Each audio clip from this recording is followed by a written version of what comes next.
Professor Vila Joseval, Vera Magalhães conosco, tudo bem, Vera? Bom dia, Tiago, tudo bem com você? Tudo bom bem. Dia a todos. Estamos recebendo aqui os nossos estúdios mais uma vez, gentilmente visitando a Jovem Pan, o ministro da Ciência, Tecnologia, Inovações e Comunicações, Gilberto Kassab. Ministro, bom dia, obrigado mais uma vez, como vai? Bom dia, Tiago, bom dia a todos, bom dia ouvintes, uma alegria mais uma vez aqui com vocês. Ministro, o senhor falava aqui antes da gente entrar no ar, a gente vai falar também da migração do rádio, do AM para o FM, mas hoje o governo lança um programa chamado Internet para Todos. Muita gente reclama da internet no Brasil e a internet gratuita. É um programa gratuito? Como é que esse programa funciona?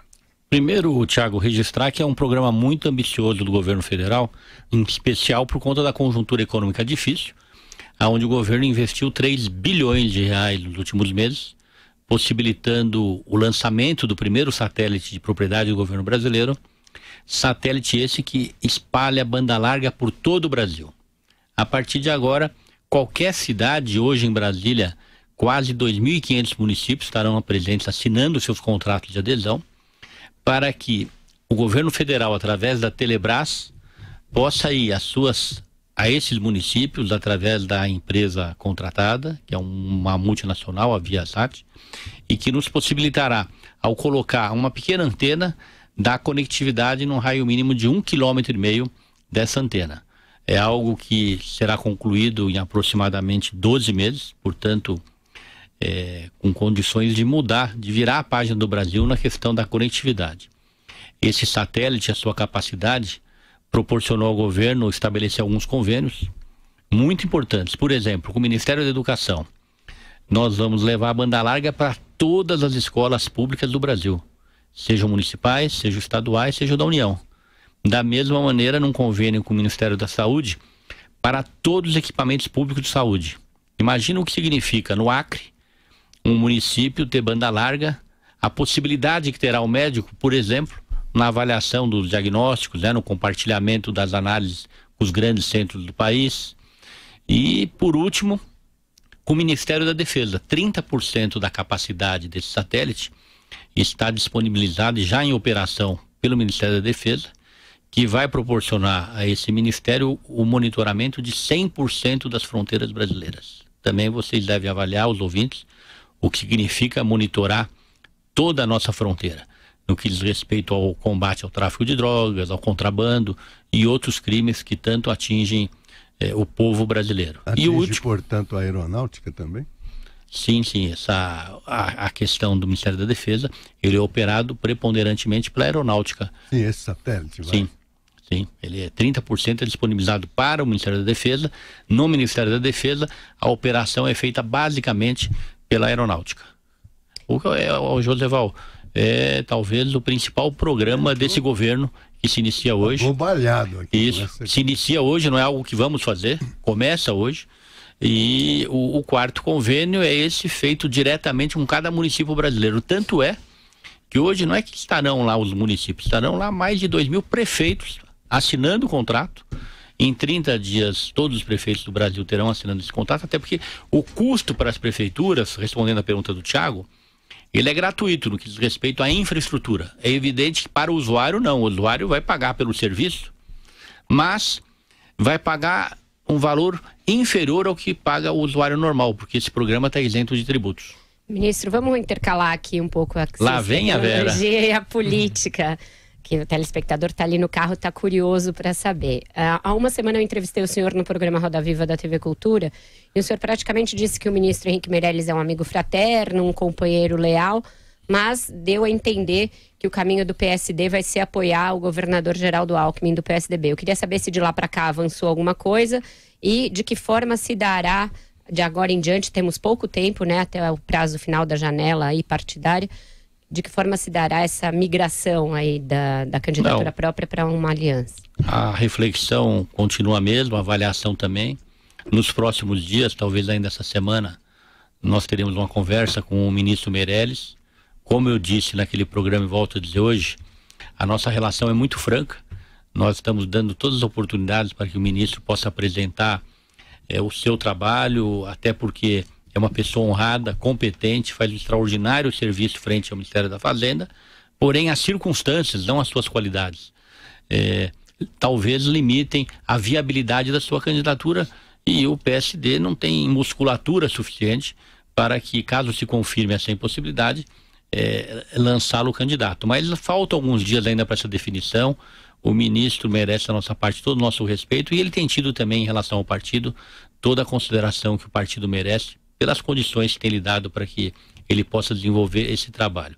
Mas, efetivamente, a aliança com o PSDB cada vez mais é a tendência do partido. Seria um erro ele deixar o governo, porque tem a área econômica do Brasil que depende de medidas, enfim, de preocupações. Só emendando na pergunta do Thiago, porque caso não se viabilize pelo PSD, ele pode tentar ir para outro partido e aí teria de sair mesmo do governo em 7 de abril, né? Olha, é um pouco difícil dar um conselho para ele nesse momento. Ele tem uma longa história de contribuição na vida pública, na vida privada, foi muito... com muito êxito, né, em ambas as carreiras, e se é esse um sonho de vida, ser candidato para se apresentar, nós não podemos deixá-lo, né, de ter ele essa decisão. A minha impressão é que, se não for viável sua candidatura, ele precisa avaliar bem mesmo, porque o Brasil ainda precisa dele como ministro ao longo dos últimos meses dessa gestão. Mas é uma decisão dele, e qualquer que seja a decisão dele, ficando ou não no partido, ficando ou não no ministério, terá da nossa parte absoluto respeito, porque ele merece esse respeito. Professor Vila. Eu não sei se eu chamo o senhor de vice-governador, ministro ou tal, mas vamos lá. Vamos lá então. Vou perguntar uma questão como pesquisador para o senhor. Você sabe, Vila, aqui eu já deixei a prefeitura há uns 5 anos, né? E o pessoal na cidade, né? Agora falam menos, né? Volta Kassab. Então deixa eu justamente perguntar sobre... O senhor foi vice-prefeito e depois prefeito da capital, foi vice de José Serra do PSDB e tal. Depois o senhor fundou um partido que ficou célebre, uma entrevista que o senhor deu, porque eu queria entender um pouco as alianças políticas no Brasil, esse é o objetivo da questão. O senhor deu uma entrevista que ficou célebre quando perguntado sobre o seu PSD o senhor disse que não era de direita, de centro, nem de esquerda e tal. Depois o senhor foi ministro da Dilma. Quase que em seguida foi ministro do governo que sucedeu a Dilma tal, que é produto do impeachment. Então o senhor tem uma sobrevivência política e agora deve ser vice-governador na chapa do PSDB.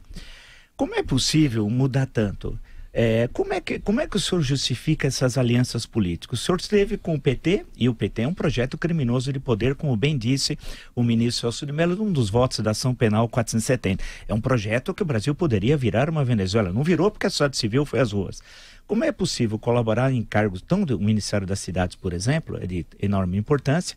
Como é possível isso e depois está no governo pós-impeachment e agora com o PSDB? Como é que o senhor justifica tudo isso? Bom, Vila, obrigado pela pergunta, é muito importante até para que a gente possa esclarecer um pouco em relação à história do partido.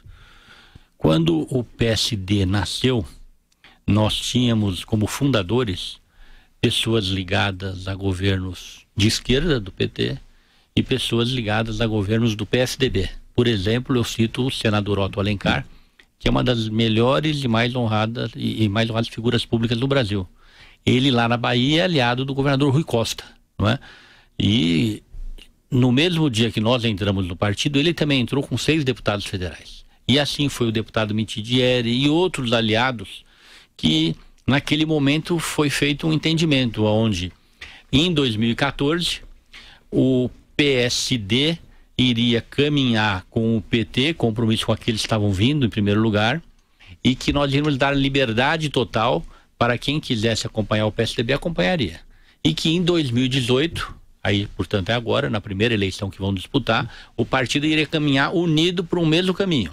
E aqueles que não caminhassem nesse sentido seriam dissidentes e tratados como tal. Então, aquele foi um processo de fundação do partido, onde o governo, e através da bancada, resolveu participar, e a bancada que estava vinculado ao então PT acabou participando e fazendo a indicação do meu nome. E foi da mesma maneira no atual governo. Quanto a ser um partido de centro, de esquerda, de direita, a resposta naquele momento estava muito mais vinculada a um processo de fundação que não tinha sido concluído. E dizia eu que iríamos esperar para ver qual seria a cara definitiva do partido. Mas posso dizer a você, eu dizia já naquela oportunidade, que as pessoas não estão preocupadas se o partido é de centro, de direita, de esquerda. As pessoas querem saber qual é o partido, quais são os candidatos que estão mais bem preparados para resolver os seus problemas no plano municipal, no plano estadual, no plano nacional. E dessa maneira, esse deve ser o comportamento dos partidos, apresentar propostas, apresentar programas, é o que a gente tem se esforçado muito para fazer. E no plano das alianças, não tem tanta incoerência não. Veja só aqui em São Paulo, então, o nosso histórico. Nós fizemos uma aliança com o PSDB e indicamos o Cláudio Lembo vice-governador. Então, aliança número 1. Fizemos uma aliança com o PSDB, indicamos o Afif vice-governador. Aliança número 2, sempre com o PSDB. Fizemos uma aliança com o José Serra, foi indicado o Kassab vice-prefeito. Aliança número 3. Fizemos uma aliança com o Serra prefeito, indicamos o Schneider vice-prefeito. Aliança número 4. E estamos fazendo uma aliança com o PSDB, indicando um candidato a vice-governador pelo PSD, aliança número 5. A aliança sempre com o mesmo partido.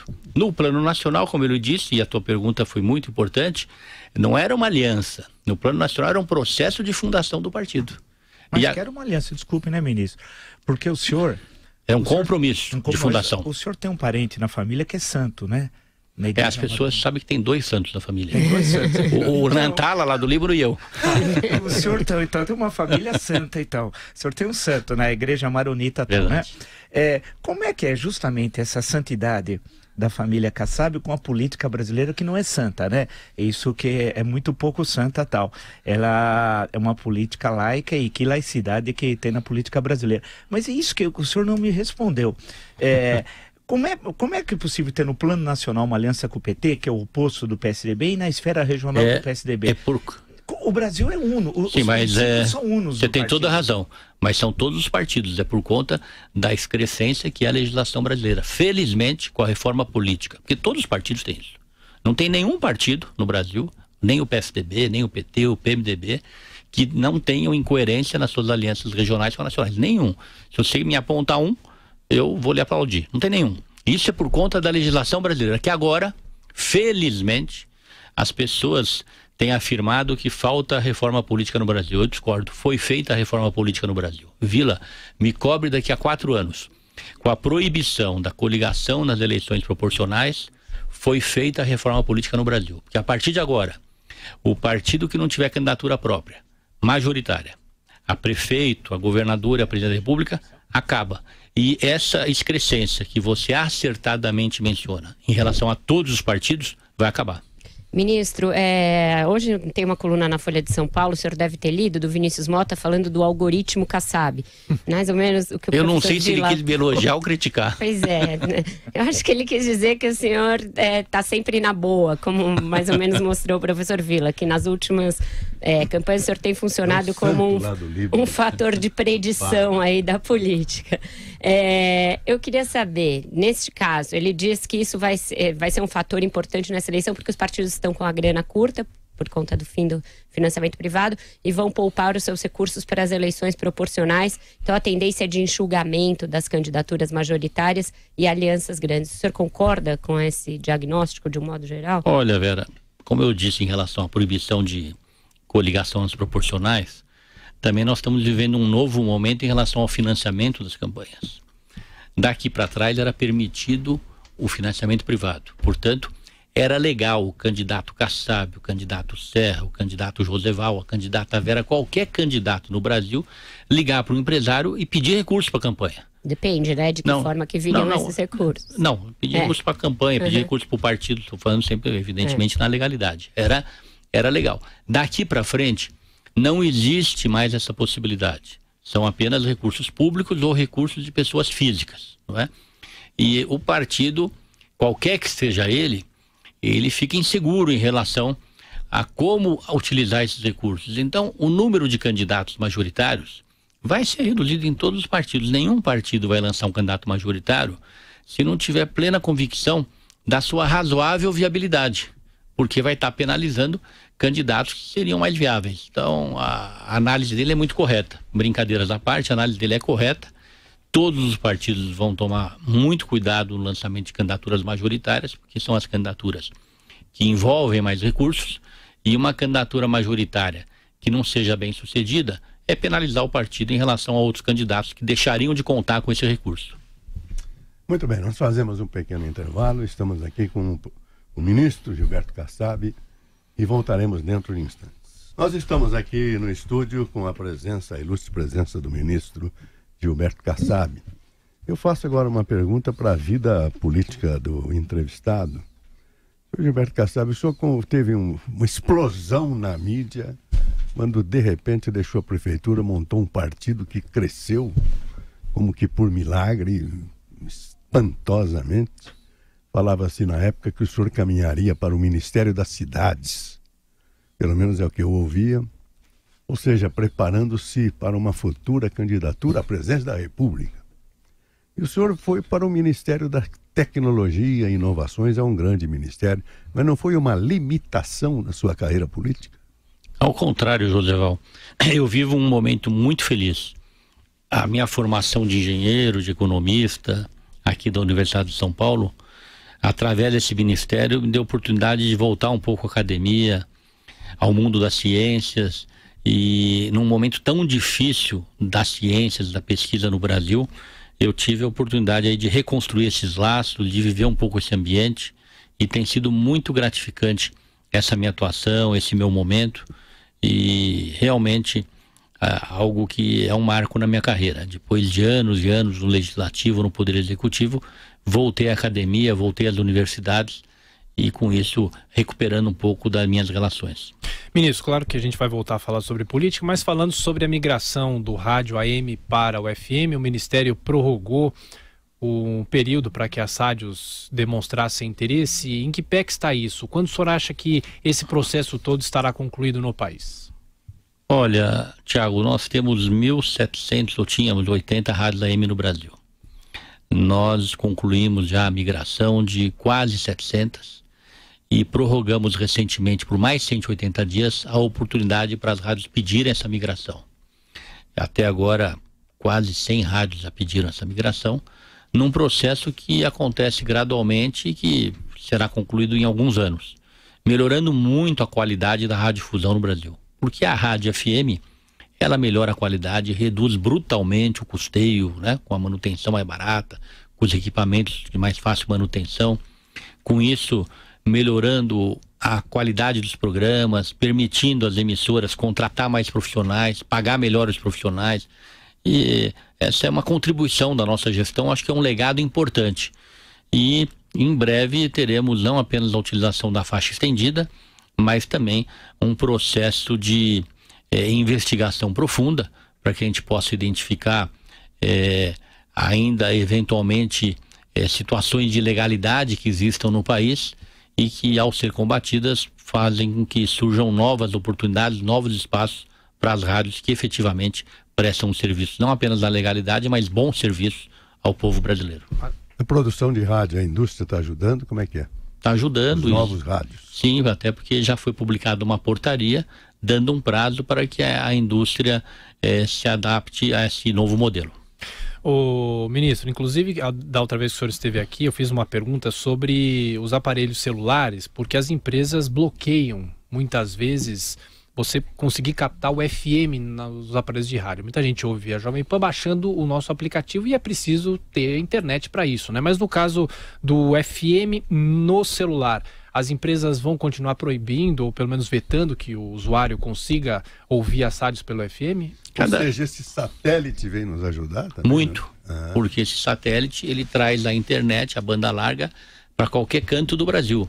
E aonde tem internet, onde tem banda larga, a FM, ela pode ser ouvida. Então, esse satélite para as rádios é uma revolução, porque você vai levar conectividade, para qualquer canto do Brasil, a um custo muito baixo, porque o investimento já foi feito, 3 bilhões de reais. Agora, basta a prefeitura apontar a localidade e o governo federal, através dessas empresas, da Telebrás, vai lá, coloca a antena e está implantada a conectividade. Isso para as rádios é muito importante. Ministro, o senhor provavelmente vai se desincompatibilizar até o próximo dia 7, porque está numa negociação para o PSD indicá-lo como vice na chapa do prefeito João Dória ao governo do estado. Queria primeiro saber se esse é o seu plano aí, número 1, de verdade.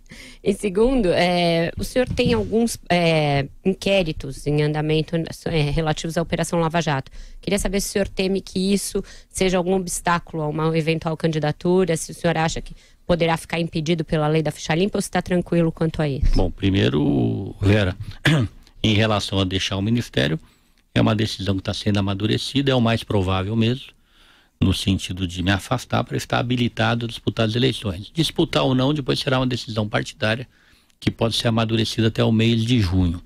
Em relação aos inquéritos, não são da Lava Jato, são inquéritos que estão em andamento, os depoimentos foram dados, e eu sempre digo que quem está na vida pública tem que ter a humildade de entender que o papel do Ministério Público é fundamental, das polícias são fundamentais. As denúncias existem, sejam de adversários, sejam de empresários que, para se safar, fazem denúncias, e eu entendo isso com muita naturalidade, compreendo, e ao longo da vida pública é natural conviver com os inquéritos. Felizmente, eu tive ao longo da minha carreira dezenas de inquéritos, sempre nessas circunstâncias, todos eles acertadamente com um destaque na mídia por conta das posições que eu ocupava, e felizmente todos eles até hoje sempre arquivados. E tenho plena convicção que esses também serão arquivados, e plena humildade para entender que surgirão ao longo da minha carreira outros, porque sempre as pessoas têm o direito de questionar os seus atos, para quem está na vida pública. Ministro, o senhor assumiu a prefeitura em 2006, inclusive como repórter eu estava lá naquele dia na prefeitura em que José Serra anunciou a saída para disputar o governo do estado, e o senhor assumiu a prefeitura. E aqui em São Paulo volta uma outra discussão, de João Dória deixar a prefeitura com menos de 1 ano e meio. Você acha que a lei eleitoral devia proibir esse tipo de coisa? Porque ele deve honrar os votos de quem o indicou. E deixar a prefeitura com 1 ano e meio, o senhor acabou assumindo depois que alguém também deixou a prefeitura 1 ano e meio. O senhor acha que ele deixa a prefeitura, e o que é preciso falar para o eleitor de São Paulo para que ele entenda esse movimento político? Bom, Thiago, eu não quero aqui me antecipar, porque se nem o prefeito João Dória se definiu ainda, pelo menos publicamente, em relação ao seu futuro, não serei eu que vou fazer nesse momento. Mas posso lhe dizer que o cargo de governador do estado, ele tem muita presença na cidade de São Paulo. E o paulistano, eu fui 7 anos prefeito de São Paulo, o prefeito mais longevo da história de São Paulo, e vejo e senti isso, que a prefeitura de São Paulo sem o governo do estado, a cidade de São Paulo sem o apoio do governo do estado, sem o apoio do governador, ela tem muitas dificuldades. Então, caso isso aconteça, assim como aconteceu com o então prefeito José Serra, o prefeito João Dória não estará abandonando a cidade, ele estará mudando de posto para continuar ajudando a cidade, e a cidade entende isso. Eu vivi na pele isso aí, eu não senti a cidade questionando o José Serra por ter deixado a prefeitura para ser governador, e se elegeu. Não senti a cidade questionando o José Serra quando ele foi candidato a senador e se elegeu. O que a cidade questionou em relação a Serra, quando ele quis voltar a ser prefeito. Porque daí a cidade perguntou, mas Serra, você foi eleito prefeito, por que você quer ser de novo, se daquela outra vez? Então, eu não vejo contradição em relação a um prefeito deixar de ser prefeito para ser governador, não é? O importante é que haja harmonia com seu vice-prefeito, que as políticas públicas continuem, que haja muita lealdade nas relações entre eles. Mas, volto a dizer, eu não sei se o prefeito vai deixar ou não o seu cargo, isso é uma decisão dele, e pelo menos publicamente eu não vi nenhuma manifestação dele. É uma questão, ministro, dividida em 2 partes sobre a sucessão presidencial. A primeira, se a aliança que deve ocorrer em São Paulo do PSD com o PSDB deve se reproduzir na cena nacional. Primeira questão é essa. E as dificuldades da candidatura Alckmin, ao menos momentâneo, não se sabe se são momentâneas ou não essas dificuldades, de realmente ser um ator importante na sucessão presidencial. Quer dizer, se o PSDB vai com Alckmin mesmo. Segundo, a prisão do Lula. Tudo indica que deve ocorrer, e é indispensável a prisão do Lula, porque ele foi condenado, né? Tudo indica que deve ocorrer até meados de abril. Como é que o senhor se posiciona sobre essas 2 questões? A prisão do Lula, um criminoso, contumaz, né? E a questão da aliança do PSD com o PSDB nacionalmente, as dificuldades da candidatura Alckmin. Existe em São Paulo, Vila, um reconhecimento às gestões do PSDB. Tanto é que o PSDB tem sido vitorioso na maior parte das eleições aqui no estado de São Paulo, seja para o governo, seja para a prefeitura. Parte importante desse tempo, expressiva desse tempo, foi sob o comando do governador Geraldo Alckmin, que inquestionavelmente fez um bom trabalho. Tem realizações, é uma gestão que deixa um legado, né, nesses 20 anos, e na medida em que, sendo São Paulo detentor de 24% dos eleitores brasileiros, sendo uma constatação feita por todos de que existe reconhecimento e admiração pela boa gestão que teve o governador à frente do governo do estado nesses anos. Caso o governador consiga ter um projeto forte em São Paulo, um projeto eleitoral que muito possivelmente, na minha avaliação pessoal, será com o João Dória candidato a governador, ele sai muito fortalecido para sua candidatura a presidente da República. O governador Geraldo Alckmin tem como primeiro dever fortalecer São Paulo e ter uma candidatura forte em São Paulo. Isso parece que está caminhando para acontecer. Eu, recentemente, assisti uma apresentação de um analista de pesquisas que mostrava o Nordeste com 27% dos eleitores, ainda com forte influência do PT, e o estado de São Paulo com 24% dos eleitores, com forte influência do PSDB. Dizia esse analista, isso faz 10 dias, numa pesquisa que ele fez para o mercado financeiro, que caso se concretize essa presença, força do Geraldo Alckmin em São Paulo e se consolide essa do PT no Nordeste, nós teríamos um segundo turno do candidato tucano contra um candidato apoiado pelo petista. E no segundo turno, como o PT está muito localizado no Nordeste, o resto do Brasil, o resto das outras forças caminhariam com o Geraldo Alckmin e ele se elegeria presidente da República. Eu efetivamente acho que isso vai acontecer, que o Geraldo Alckmin terá gradualmente um fortalecimento da sua candidatura. As pessoas às vezes comentam, Vila, de que, e parece que comenta em relação à eleição presidencial, e parece que é na semana que vem. Ainda temos 6 meses. E o Geraldo Alckmin tem experiência, tem paciência, acho que gradualmente ele vai construir a sua candidatura, vai se tornando um candidato cada vez mais forte. Acredito que será candidato, já é pré-candidato, será candidato, e acredito efetivamente, pelo contraponto do que foi as gestões anteriores no plano nacional, que ele vai se eleger presidente da República. E a prisão do Lula? A prisão do Lula é evidentemente que penaliza o PT, porque é o grande quadro eleitoral do Partido dos Trabalhadores. E não adianta. Uma coisa é você ter um candidato, o titular, outra coisa é não ter o titular. Então eu acredito que o PT, tendo eventuais dificuldades de ter um candidato substituto, vai ter muita dificuldade. Vai continuar conosco o senhor Gilberto Kassab, o ministro da Ciência, Tecnologia, Inovações e Comunicações. Vamos ao intervalo comercial. Esse Gilberto Kassab aqui nos estúdios da Jovem Pan. Antes de voltar a falar sobre política, tem muita gente perguntando, principalmente pessoas de cidades menores, o ministro, como é que esse programa da banda larga vai funcionar? A prefeitura escolhe um ponto e como que a prefeitura, o usuário vai fazer o pagamento para ter acesso a essa internet? Olha, muito boa pergunta, porque a oportunidade que eu tenho de me dirigir a você, ouvinte, para caso você more... E agora internauta também, né? Para você, internauta, para caso você more num lar que não tenha conectividade, seu filho estude numa escola que não tenha, procure a prefeitura, procure o prefeito, que ele tem o dever de nos comunicar. O governo federal vai lá, checa e coloca uma anteninha. Nós pagamos por isso, 3 bilhões de reais. Então, questione o seu prefeito, a sua prefeitura, porque ele tem o direito de nos enviar a demanda e nós teremos o dever de enviar a antena, colocá-la gratuitamente. É evidente, o usuário pagará pelo serviço, como eu disse agora há pouco, um valor bem abaixo daquela tarifa que nós, usuários celulares, pagamos. Prefeito, voltando à política e fazendo uma espécie de uma sequência da pergunta do professor Vila, o senhor disse aí que o analista de pesquisa previu de novo um segundo turno entre PSDB e PT. O senhor não acha que, em virtude de tudo que aconteceu no país nos últimos anos, essa polarização está efetivamente ameaçada em 2018? Não por uma chamada terceira via, como muito se falou, mas... Só terminando, mas por um crescimento da centro-direita, o senhor não acha viável um segundo turno entre o candidato de centro e um de centro-direita, a saber, Jair Bolsonaro? Eu queria saber o que o senhor acha dessa candidatura. Bom, essa pesquisa diz um candidato apoiado pelo PSDB e apoiado pelo PT. Mas a sua pergunta faz sentido, eu acho possível sim. É até possível também, se o centro se dividir, que o próprio centro fique fora. Eu me considero sou um político de centro, o PSD é um partido de centro, e eu defendo... O senhor agora respondeu a primeira pergunta do professor Weber.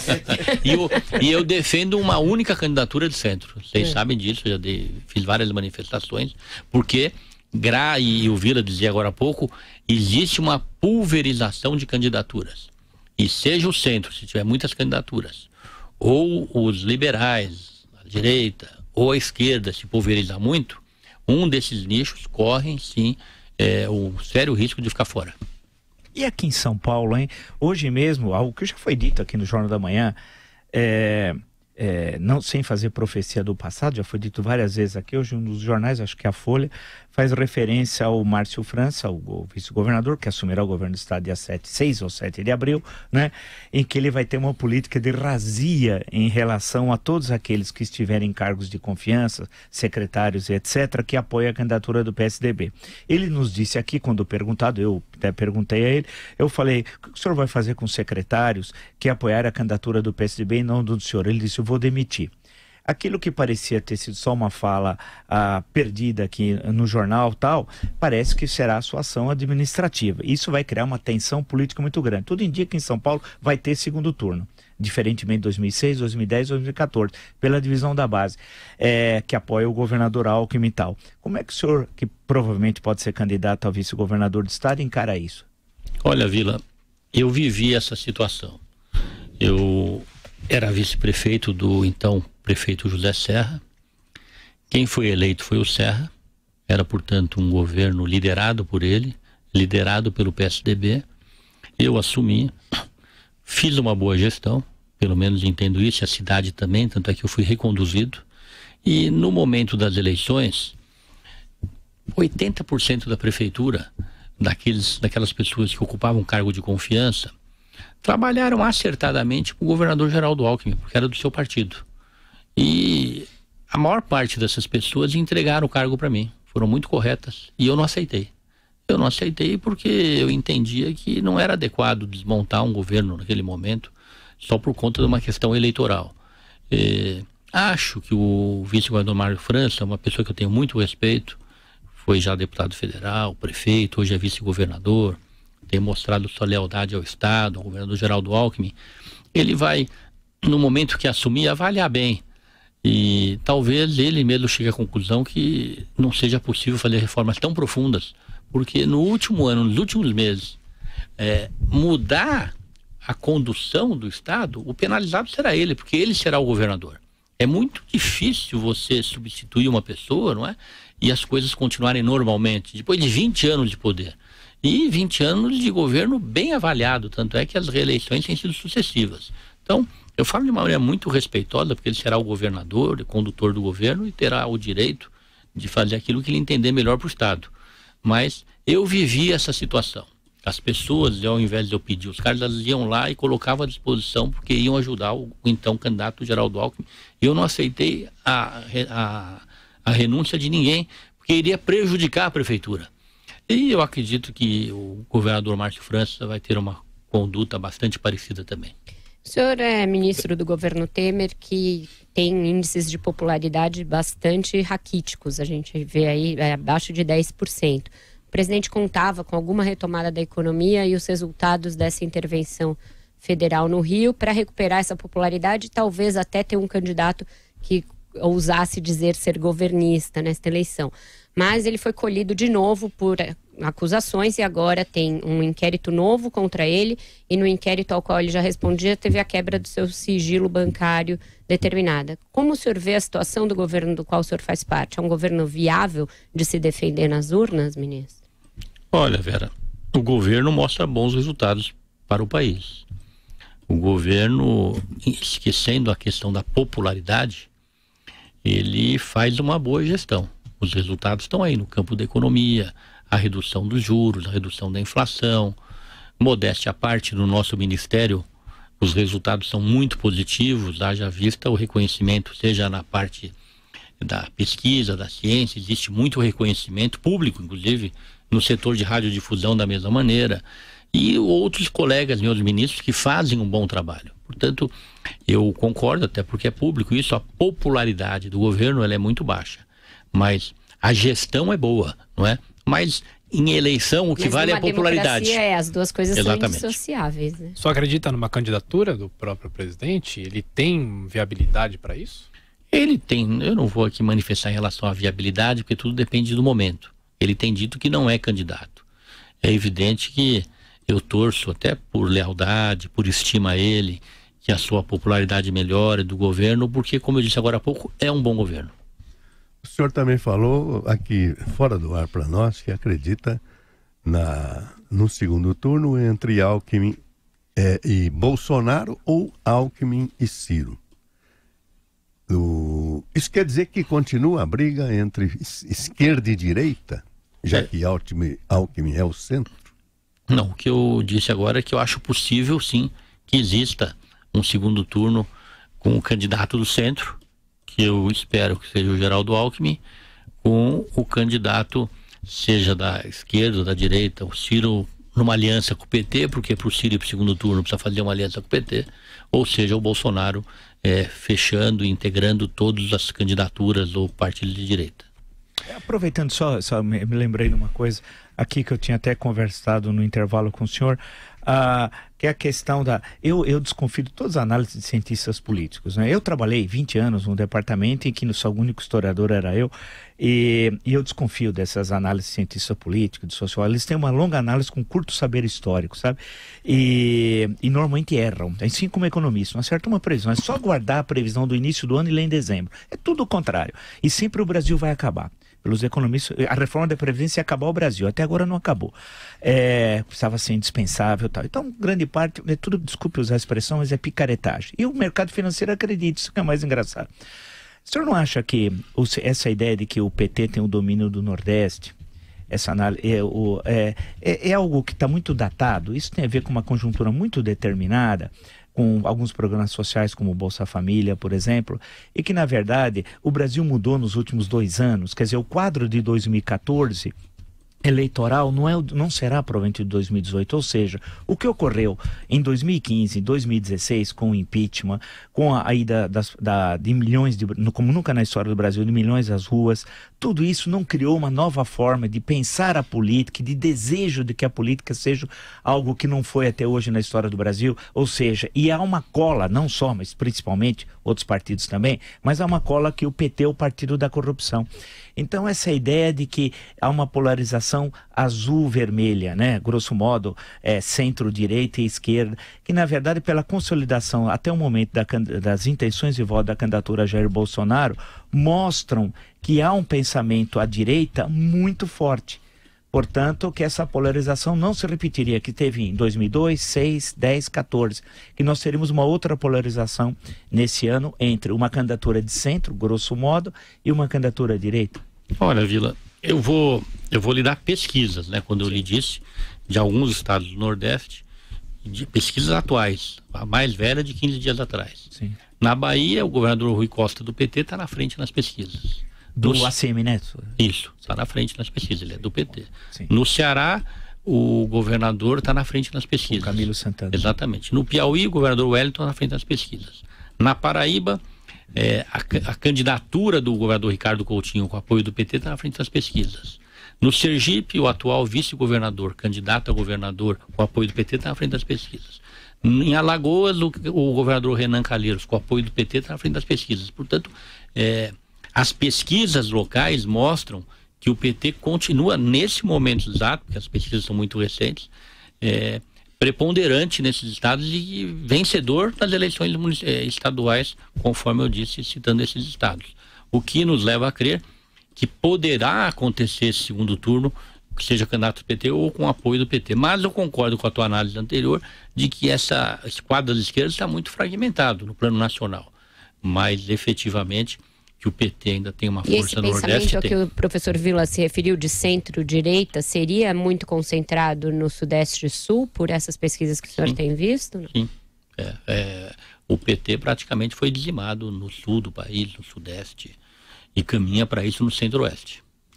Ministro, para a gente encerrar a nossa conversa, falando ainda sobre a migração do AM para o FM, uma dúvida é a seguinte: por que as emissoras já não são autorizadas a ocupar a faixa estendida, que é o espaço liberado com a desativação da TV analógica, por que essas emissoras já não migram diretamente? Porque o AM, como é um som inviável, praticamente no caso de uma cidade como São Paulo, ainda no interior ainda pega, mas enfim, em São Paulo tem muita dificuldade. Por que já não é feita uma migração automática? A própria Jovem Pan chegou a ter uma faixa estendida, mas depois não teve mais, porque foi uma fase experimental apenas. Tiago, quando nós assumimos, não havia nem previsão de ocupação dessas faixas. Agora, não apenas há previsão, mas já há trabalho, né, no sentido de fazer uma análise de todas as faixas que surgirão. Esse trabalho ele vai ser concluído rapidamente, portanto, aguardamos apenas a finalização desse trabalho, um processo jurídico, um processo técnico, para que aconteça a ocupação. Ao longo desse ano, o senhor acha que é? Olha, eu sou bastante otimista que possa acontecer ao longo desse ano, no mais tardar no início do ano que vem. Estou bastante otimista. O senhor não estará mais no Ministério? Não, mas a partir de agora me considerem um primo irmão da radiodifusão, até porque quando a gente participa de algum projeto, a gente passa a ter obrigação, até mesmo o carinho, a motivação de permanentemente acompanhar. E se é algo que eu vou acompanhar é justamente esse processo, porque eu sei da importância, não para a radiodifusão, mas para o país. Vamos agradecer mais uma vez a presença do nosso ministro da Ciência, Tecnologia, Inovações e Comunicações, ministro Gilberto Kassab. Muito obrigado, ministro. E eu que agradeço a você, Joseval, Tiago, Vera, Vila, aos ouvintes, pela oportunidade de estar aqui mais uma vez conversando com vocês.